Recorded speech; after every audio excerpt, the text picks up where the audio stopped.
Hold it in your hand. Feel the impossible weight of it, the cool, dense stone that was once living tissue. It's the size of your entire palm, a dark, triangular blade with serrated edges still sharp enough to catch on your skin. This is a fossilized tooth of Otodus megalodon. And as you turn it over, tracing the lines and curves of its eerie perfection, a chilling realization dawns. This was just one of over 250 teeth that lined the jaws of a single animal. This colossal weapon was as common and disposable to its owner as a fingernail is to you.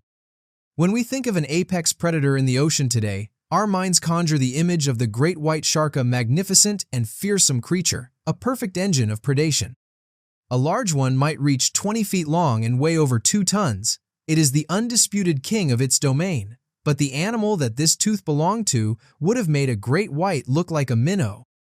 Megalodon wasn't just bigger, it was an entirely different order of being.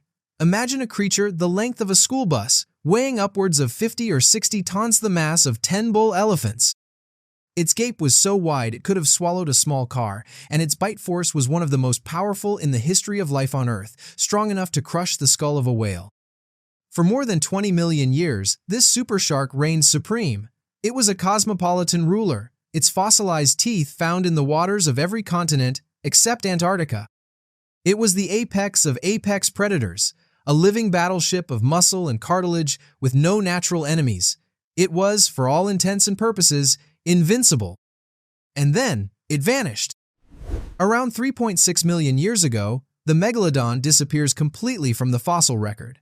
There was no cataclysmic asteroid, no singular planet-altering event to mark its tombstone.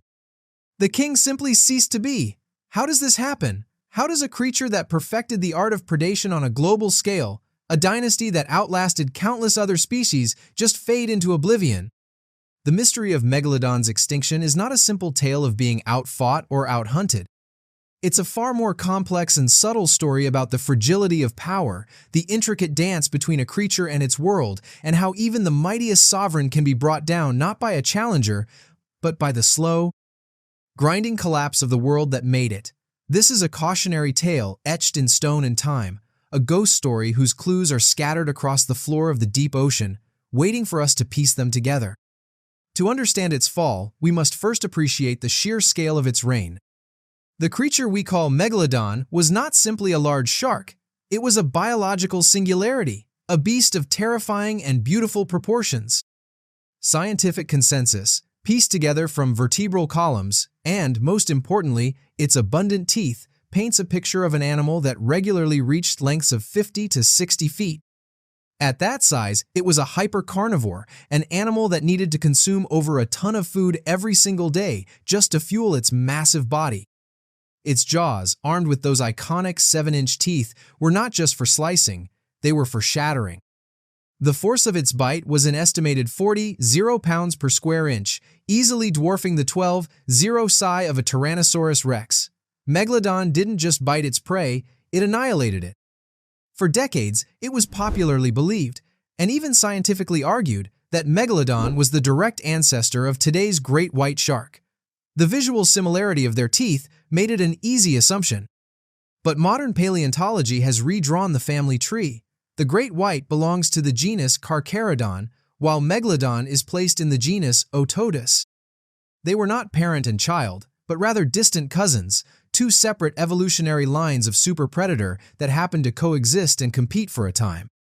This distinction is critical because it highlights the unique nature of Megalodon's strategy for survival. Where the great white is a versatile generalist, Megalodon was a specialist of the highest order. It was, first and foremost, a whale hunter. The oceans of its time, the Miocene epoch, were teeming with a rich diversity of medium-sized whales, creatures like Cetotherium.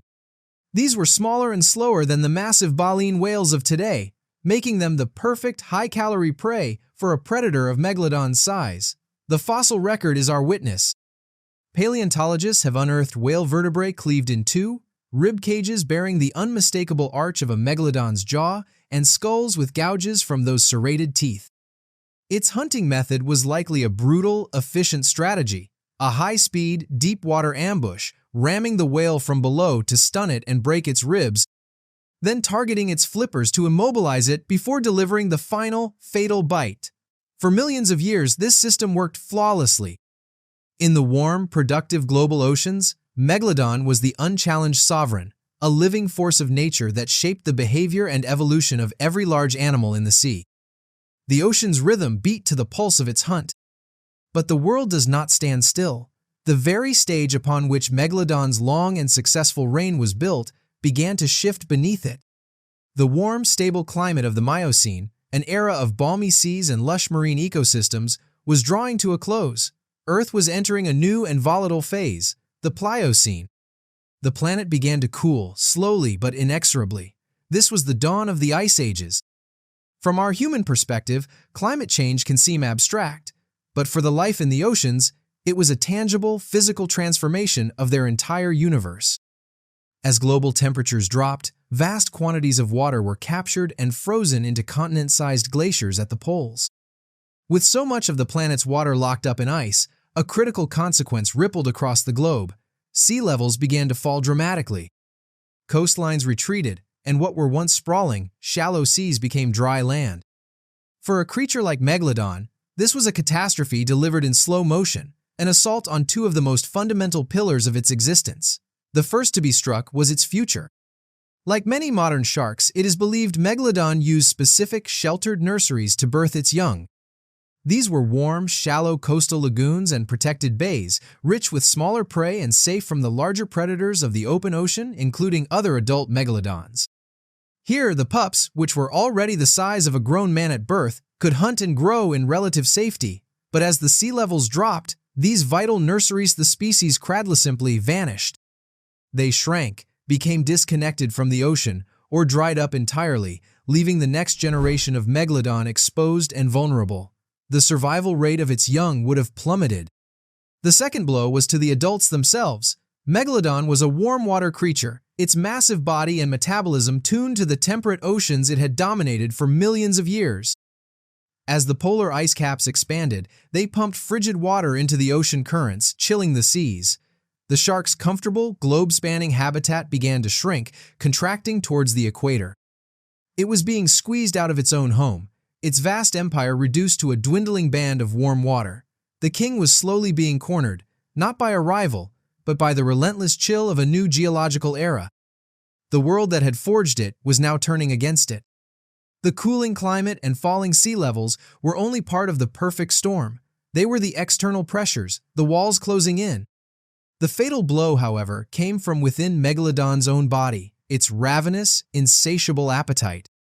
The very specialization that had made it so successful, its focus on hunting whales, was about to become its undoing. The connection between climate and food is direct and unforgiving. As the oceans cooled, the very prey that Megalodon depended upon began to change their behavior. The medium-sized whales that had been the shark's staple food source were also adapting to the new world. They did what Megalodon could not. They moved. These whales began migrating toward the newly nutrient-rich waters of the poles. In the colder, more oxygenated seas, massive blooms of krill and other small organisms exploded, creating a new, bountiful buffet for filter-feeding whales. They followed the food, evolving larger bodies and developing the tolerance for cold that would allow them to thrive in these frigid but productive feeding grounds. This left Megalodon in a terrible bind. Its primary prey was abandoning the warm, tropical, and temperate waters just as the shark was being forced to retreat into them. The great whale migration was an exodus that Megalodon, with its warm-water physiology, could not follow. Imagine a lion, specialized in hunting wildebeest, suddenly finding that all the wildebeest have moved to the top of a frozen mountain where it cannot survive. It is left stranded in a savanna that is growing barer by the day. The superpredator, an engine that required a constant, massive intake of calories, began to starve. The grand oceanic banquet that had lasted for 20 million years was officially over. The smaller prey that remained in the warmer waters, dolphins, seals, and smaller sharks, were simply not large enough or plentiful enough to sustain a 60-ton behemoth. It was a slow, agonizing decline. Across the globe, the most powerful predator the ocean had ever known was being ground down by the slow, inescapable creep of hunger. The giant was faltering, its immense size now a liability, not a strength. Nature abhors a vacuum. As the colossal Megalodon stumbled, a smaller, nimbler, and far more adaptable predator was perfectly positioned to exploit the chaos. This was the ancestor of the modern great white shark, Carcharodon carcharias. While Megalodon was a titan from a bygone era of stability and plenty, the great white was a product of the new, more volatile world. The great white had a suite of advantages that made it uniquely suited for the changing oceans. It was smaller, faster, and more agile. Crucially, it was not a specialist. It was a resourceful opportunist. It didn't need to hunt 30-foot whales. It was perfectly content with a diet of fish, seals, sea lions, and dolphin spray that remained abundant in the very coastal areas Megalodon was being forced out of. The great white strategy was not about overwhelming power, but about versatility. The most direct and brutal competition likely occurred in the very places that held the key to Megalodon's survival, the dwindling nursery grounds. An adult great white, a formidable predator in its own right, would have been a terrifying threat to a juvenile Megalodon. Even at birth, a baby Megalodon was large, but it was still inexperienced. It now had to compete for the same food sources like smaller marine mammals with a fully grown, hyper-aggressive, and incredibly efficient competitor. It's a grim scenario to picture, the young of the ancient king being out, hunted, and possibly even preyed upon in their own cradles by the ambitious upstarts of the new age. This competition was the final nail in the coffin. A species already weakened by a changing climate, a disappearing habitat, and a collapsing food chain now faced an existential threat to its ability to reproduce and sustain its population. The great white didn't need to defeat a 60-ton adult Megalodon in some epic movie-style battle. It didn't have to. It simply had to outcompete its vulnerable young, cutting the dynastic line at its very root. The pressure was coming from all sides, from the cooling planet above and from the hungrier, faster rival below. The reign of Megalodon was not ended with a roar, but with the quiet, inexorable failure to bring forth a new generation. The extinction of Otodus Megalodon was not a single event, but a convergence, a perfect storm of environmental change and biological destiny. It was not defeated in a grand battle, it was simply rendered obsolete. A cooling world stole its home and its nurseries, a shifting food web moved its prey beyond its reach, and a smaller, more adaptable competitor rose to claim the spoils in its weakening grasp. The story of Megalodon is a profound lesson in the paradox of power. Its immense size and highly specialized diet, the very keys to its long and successful dominion, became the anchors that dragged it to the bottom when the world changed. Specialization is a winning strategy only as long as the conditions that favor it remain stable. When the environment shifts, it becomes a fatal vulnerability. So, could it still be out there, lurking in the unexplored depths? The romantic idea of a relic population surviving in the dark abyss is captivating, but the scientific evidence is overwhelmingly clear. It is gone. A creature of that size, a warm water predator, could not survive in the cold, food-scarce deep sea. It would leave sign-smothered bite marks on whales, a fresh tooth, a colossal shadow on sonar. And in all our centuries of exploring the oceans, we have found none. The ghost is a ghost for a reason. Yet Megalodon has not truly vanished. It lives on, immortalized in the human imagination as the ultimate monster of the deep. It is a symbol of the awesome and terrifying power that nature can produce.